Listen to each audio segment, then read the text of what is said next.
Hello and welcome back everyone. Today I am going to be casting my first ever Heart of the Swarm game. No, I am not one of the players. This is actually a replay pack from a very infamous, I guess, Team Liquid poster. His name is Blade55555 or something of that nature. I don't remember exactly how many fives there are, but he is definitely a huge contributor to the community, and he did basically a large replay pack of him using the new Swarm host from Heart of the Swarm and trying to show how it was effective or not effective in most of the matchups, most situations. He does everything from an Immortal all-in to versus Terran with Mech, versus Terran with Bio, versus Zerg. Pretty much covers just about all of the bases. So we are going to be taking a look today at one of his Heart of the Swarm games that was released in the replay pack, and it is versus a Protoss. So we're going to see how he uses the Swarm hosts and how effectively they are dealing with the Protoss that he is facing. So without further ado, let's introduce the players in the top right of Daybreak, actually. I almost said Cloud Kingdom. We do have Blade, the Red Zerg player, the releaser of this awesome replay pack. And in the bottom left, we do have our blue Protoss player, Rob. Rob is not exactly someone that I'm familiar with. I believe this is just a random player from the Heart of the Swarm ladder. But if he is playing Blade, I am sure his skill level is adequate enough to offer some great action. And we do see a pylon on the low ground. This 99.9% of the time says, hey, I'm going to Forge Fast Expand. The only variance really is, are you going to put down the Forge, or are you going to put down the Nexus first? I do want to mention there is quite a few different things for casters and as observers in Heart of the Swarm. As you can see, these production boxes are actually clickable. So if I click, it brings me right to the drone, and this is extremely useful. Say we get 10 minutes into the game and Blade decides, hey, I'm gonna go Spire. Well, Spire being a very small building for the most part, it's usually typically pretty difficult to locate. So you can just click on the icon and it brings you right to it. It's an awesome feature. Really helps out. You can track upgrades very easily. You can see, you know, if Blade were to build a hatchery, is it a macro hatch or is it a hatch at an expansion?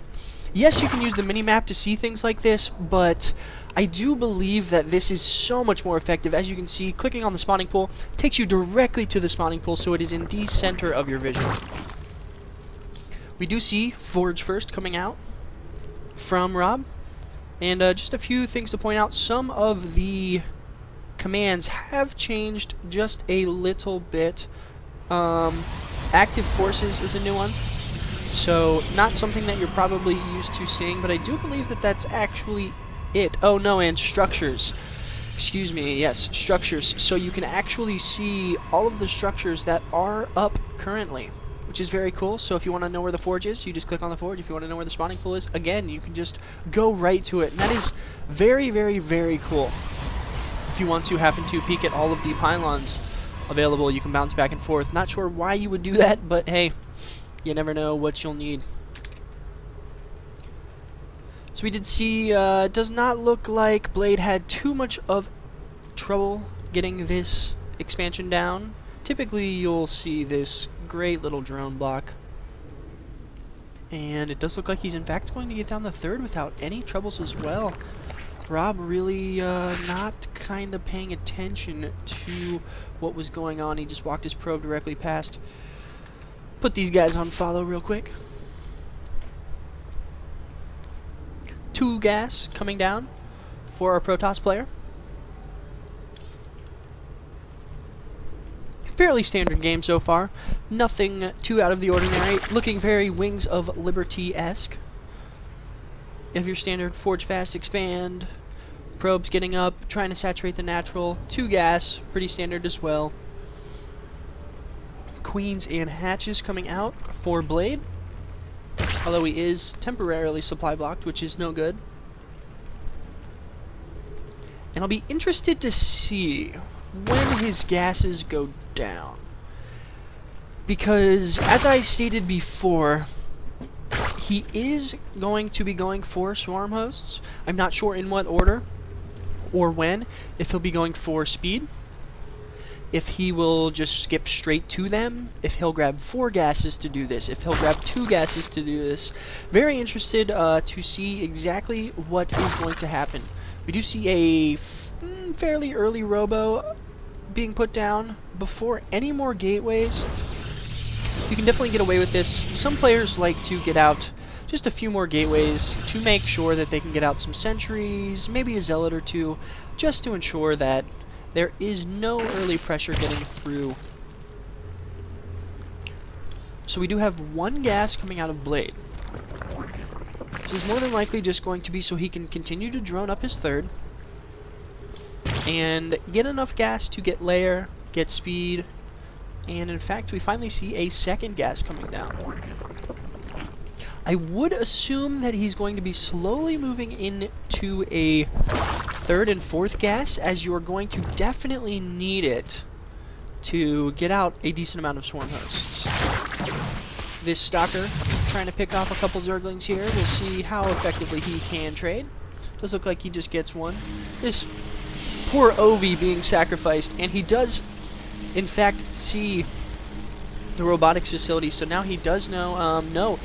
Great little thing by Rob, moving that out of the way, and we'll just take a look to see. No, he in fact did not see that, so he is not sure what is coming out of here. You can kind of assume that it's going to be Immortals, and now he sees Immortal at the last second, and oh no, the sentry did not kill this off. That was a slight blunder by our Protoss player.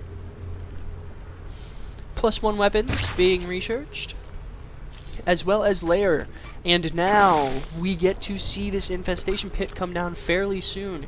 He is up on 4 gases. I'm surprised that he has not chosen to take his 5th and 6th.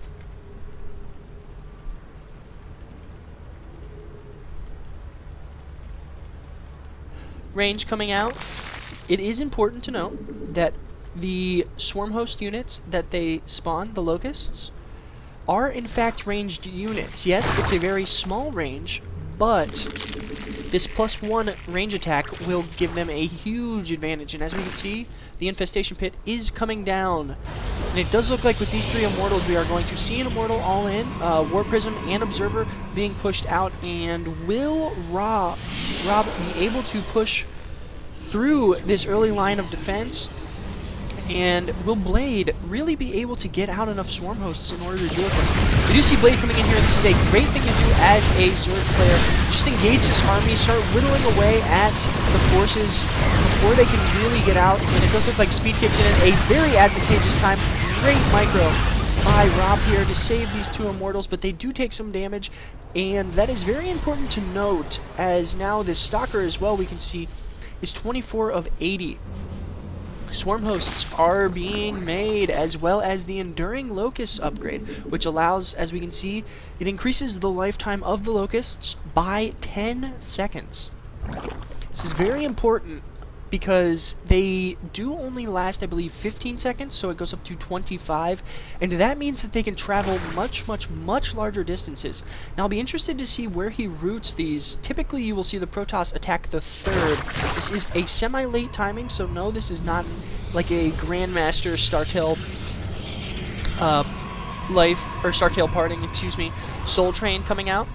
But it is still very well timed, and we do see the Locusts already coming out. They are going to slowly start picking away at this force, and this is so nice for Zerg. These are technically, yes, free units, but you do have to pay quite a hefty amount for these swarm hosts. And we do see the swarm hosts slowly picking away, and with this little wall of Locusts, this also allows a little bit more time for the Spine Callers to engage, as well as all of these Zerglings to finally come in And the force fields could have been just a tad bit better, but this actually force fields out the Protoss army and allows for a little bit more time to get 2 more swarm hosts out.